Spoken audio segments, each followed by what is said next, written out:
রাসূল সাল্লাল্লাহু আলাইহি ওয়াসাল্লাম বলেন যে বান্দা দৈনিক 100 বার লা ইলাহা ইল্লাল্লাহ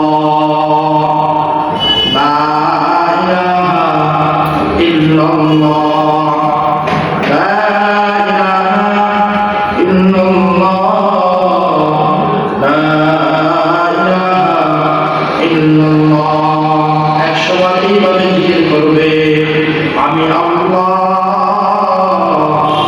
ওই দিন তার চাইতে আমি কাউকে হতে দিব না। বলে বলুন সুবহানাল্লাহ।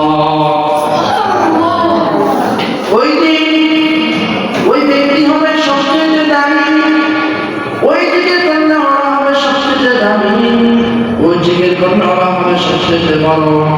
বলে যে তার চাইতে বড় হবে কে? বলে যে তার চাইতে বড় হবে, তার চাইতে যে বেশি জিকির করবে সে হবে সবচেয়ে বড়। বলে বলুন সুবহানাল্লাহ।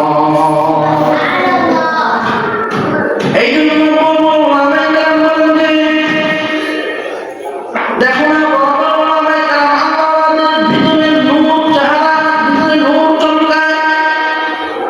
নূরের জন্য শুধু তাকে থাকতে মন চায়। বলেন যে ব্যক্তি বেশি বেশি করিয়া জিকির করবে, আল্লাহ তাআলা তাকে দুনিয়াতে থাকা অবস্থায় তার চেহারার ভিতরে নূর চমকাইয়া দিবে। বলুন সুবহানাল্লাহ।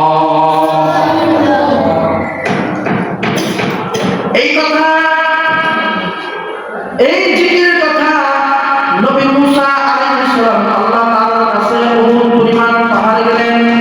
ওই পরে যায় বলেন যে আল্লাহ আমাকে এমন একটি জিকির দাও, এমন একটি জিকির দাও যে জিকির কেউ জানে না, যে জিকিরের দাম হবে পুরো পৃথিবীর চাইতে অনেক দামি। এই জিকিরের দাম অনেক দামি, কিন্তু এই জিকির কেউ জানে না, এমন একটি জিকির দাও। এই কথা বলার পরে আল্লাহ রাব্বুল আলামিন নবী মুসা আলাইহিস সালামকে বললেন, হে জামানার নবী মুসা, আপনি এই জিকিরটা করেন, লা ইলাহা ইল্লাল্লাহ লা ইলাহা ইল্লাল্লাহ লা ইলাহা ইল্লাল্লাহ। বলেন নবী মুসা আলাইহিস সালাম মানে এই জিকির তো সবাই জানে, এই জিকির সম্পর্কে সবার ধারণা আছে। এই কথা বলার পরে আল্লাহ রাব্বুল আলামিন নবী মুসা আলাইহিস সালামকে বললেন, হে নবী মুসা, এই জিকির সম্পর্কে সবাই জানে, এই জিকিরের মান সমূহ অনেক জনে জানে না। জিকির কেমন দামি? বলে যে লা ইলাহা ইল্লাল্লাহ এমন এক দামি জিকির, লা ইলাহা ইল্লাল্লাহ পুরা পৃথিবী যদি এক পাল্লায় রাখা হয়, আর লা ইলাহা ইল্লাল্লাহ যদি আরেক পাল্লায় রাখা হয়, তাহলে হবে লা সবচেয়ে বড় দামি। ধরে বলেন না সুবহানাল্লাহ। তাহলে লা ইলাহা ইল্লাল্লাহ জিকির দামি, দামি কেমন দামি? অনেক বড় দামি। এই জন্য হুজুর আকরাম সাল্লাল্লাহু আলাইহি ওয়াসাল্লাম বলেন, যে ব্যক্তি দৈনিক 100 বার লা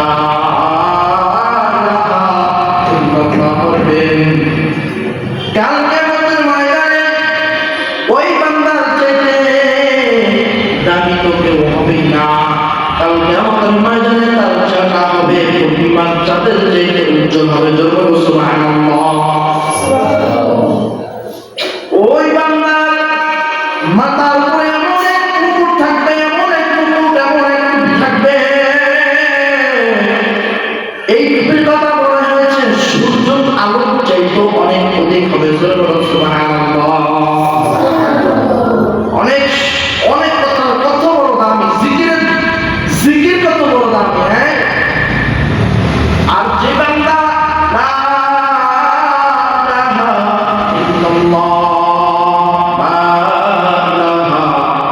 আল্লাহ 100 বার করবে, দৈনিক আল্লাহ তাআলা তাকে কাল কিয়ামতের ময়দানে হাসতে হাসতে হাসতে হাসতে বিনা উযরে আল্লাহ রাব্বুল আলামিন তাকে জান্নাতের ভিতরে নিয়ে যাবেন। জোরে বলুন সুবহানাল্লাহ।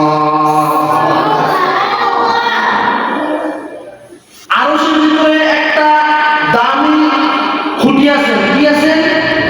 আরশের ভিতরে একটা খুঁটি আছে। সর্বদা ওই খুঁটিটা আল্লাহ রাব্বুল আলামিনের হুকুম পালন করেন। একটাই খুঁটি আরশের ভিতরে, সবার মাঝখানের ভিতরে একটাই খুঁটি আছে। যখন জমিনের ভিতরে কোনো বান্দা, আল্লাহর কোনো বান্দা লা ইলাহা ইল্লাল্লাহ, লা ইলাহা ইল্লাল্লাহ করবে, তখন ওই খুঁটিটা ওই বান্দার সাথে সাথে জিকির করা শুরু করিয়া দিলেন। সুবহানাল্লাহ। ওই খুঁটি এমন জিকির করবে, জিকিরের কারণে পুরো আরো সাফা শুরু হয়ে যাবে। সুবহানাল্লাহ কও না? বান্দা যতই বড় গুনাহ হোক, গুনাহগার হোক না কেন, আল্লাহর নামে জিকির করলে হইছে। কথা বুঝছেন? গুনাহগার যতই হোক না কেন, যখন ওই বান্দা জিকির করতে থাকবে, আরশ কাঁপতে থাকবে, খুঁটিও লাফাইতে থাকবে, কাঁপতে থাকবে, জিকির করতে থাকবে, তখন আল্লাহ রাব্বুল আলামিন ওই খুঁটিকে প্রশ্ন করবে, খুঁটি তুমি কেন বড়, কেন মেয়ের এত কাঁপো কেন, তুমি এরকম করো কেন? এই কথা বলার পরে ওই খুঁটি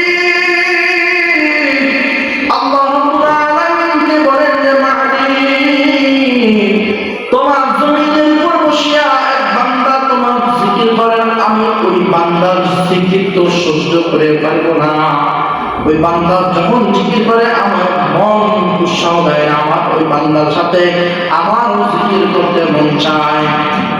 এই কথা বলার পরে আল্লাহ রাব্বুল আলামিন বলেন, তুমি থামো, তুমি জিকির করিও না।